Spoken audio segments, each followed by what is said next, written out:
அசோக சக்கரவர்த்தி ரதத்தில் வந்துகிட்டு இருக்கும்போது திடீர்னு அவரை பார்க்குறாரு. உடனே ரதத்துல இருந்து இறங்கி நெடுஞ்சான் கிடையா அவர் காலில் விழுகிறாரு. அவருடைய கைகளால் அந்த துறவியின் காலை தொட்டு வணங்கினார். துறவி தமது கைகளை தூக்கி மன்னரை ஆசீர்வதித்தார். மன்னர் கூட இருந்த அமைச்சர் இதை பார்க்குறாரு. பார்த்துட்டு இது என்னடா மன்னர் போய் ஒரு துறவி காலில் போய் விழுகிறாரே அப்படின்னு சொல்லிட்டு மனசுக்குள்ளே நினைக்கிறாரு. இதனால அரச பாரம்பரியம் கௌரவம் என்ன ஆவது, ஏன் இப்படி செய்கிறாரு மன்னர் அப்படின்னு சொல்லிட்டு மனசுக்குள்ளே போட்டு குழப்பிக்கிட்டு இருக்காரு அமைச்சர்.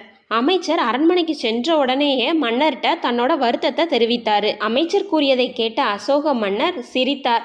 அமைச்சரின் இந்த கேள்விக்கு பதிலளிக்க வினோதமான கட்டளையிட்டார் மன்னர். நீங்கள் எனக்கு ஆட்டுத்தலை, புலித்தலை, மனிதன் தலை கொண்டு வர வேண்டும் அப்படின்னு மன்னர் சொல்கிறாரு. மன்னரின் கட்டளையை கேட்ட அமைச்சர் திகைத்து போனார். இருந்தாலும் மன்னராயிற்றே, நம்ம கண்டிப்பாக செஞ்சுதான் ஆகணும் அப்படின்னு சொல்லிட்டு நாலா பக்கமும் தலைகளை கொண்டு வருவதற்காக அலைந்து திரிந்தார். ஆட்டுத்தலை கிடைப்பதற்கு அதிகம் சிரமம் ஏற்படவில்லை. ஒரு இறைச்சி கடையில் போய் கேட்டோன்னே அந்த இறைச்சி கடைக்காரர் ஆட்டுத்தலையை கொடுத்துட்டாரு. அதுக்கப்புறமா புலித்தலையை தேடி சென்றார் அமைச்சர். புலித்தலை எங்கேயுமே கிடைக்கவே இல்லை. அப்புறமா ஒரு வேட்டையன் வந்தான். அந்த வேட்டையன்ட்ட புலித்தலையை வாங்கிக்கிட்டாரு அமைச்சர். அடுத்து மனித தலைக்கு எங்கே போவது அப்படின்னு சொல்லிட்டு அமைச்சர் திக்குமுக்காடி நின்றார். கடைசியில் ஒரு சுடுகாட்டுக்கு போய் அங்கேருந்து ஒரு பிணத்தோட தலையை எடுத்துகிட்டு வந்தார் அமைச்சர். 3 தலையை எடுத்துக்கிட்டு அரசவைக்கு போய் மன்னர்கிட்ட காமிக்கிறாரு அமைச்சர்.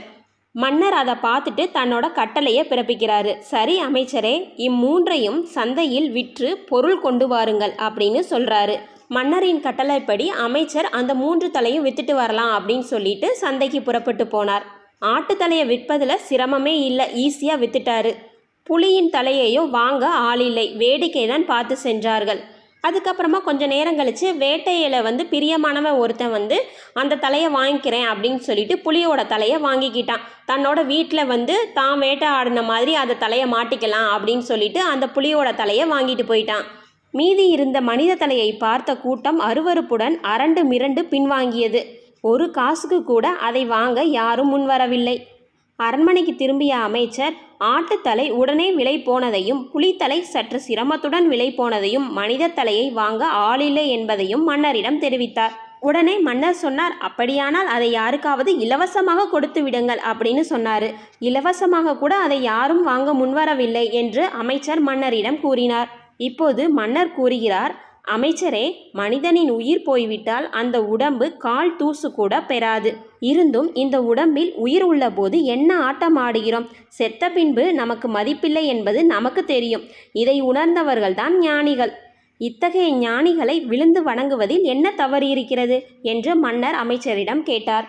அமைச்சர் எதுவும் பேசாமல் அமைதியாக நின்று கொண்டிருந்தார். உங்களை பிறர் அங்கீகரிக்க வேண்டும், பாராட்ட வேண்டும் என்று எதிர்பார்க்கிறீர்கள். அது நடக்காத போது ஏமாந்து வருந்துகிறீர்கள். இந்த எதிர்பார்ப்பு உங்கள் திறமைகளை குறைத்துவிடும். அதனால் இந்த மாதிரி நம்மளை இழிவுபடுத்துகிறாங்க அப்படின்னு சொல்லிட்டு அதை நினச்சி நம்ம முடங்கி உட்காந்துராமல் நம்ம திறமைகளை மேலும் மேலும் வளர்க்கணும். நம்மளோட திறமைகளை வளர்ப்பதில் மட்டுமே நம்ம நோக்கம் இருந்துச்சு அப்படின்னா நம்மளை இழிவாக பேசினவங்களுக்கு முன்னாடி அவங்கள விட உயரத்தில் நம்ம போய் இருக்க முடியும். மகுடங்கள் எப்பயுமே மாறக்கூடியது, நிலையானது அல்ல. அதை நீங்கள் நல்லா மனசில் புரிஞ்சு வச்சுக்கோங்க. ராமனுடைய முடியை அடைய ஆசைப்பட்ட மகுடம் புறக்கணிக்கப்பட்டது. அவனுடைய பாதத்தில் இருந்த காலணிக்கு சிம்மாசனம் கிடைத்தது.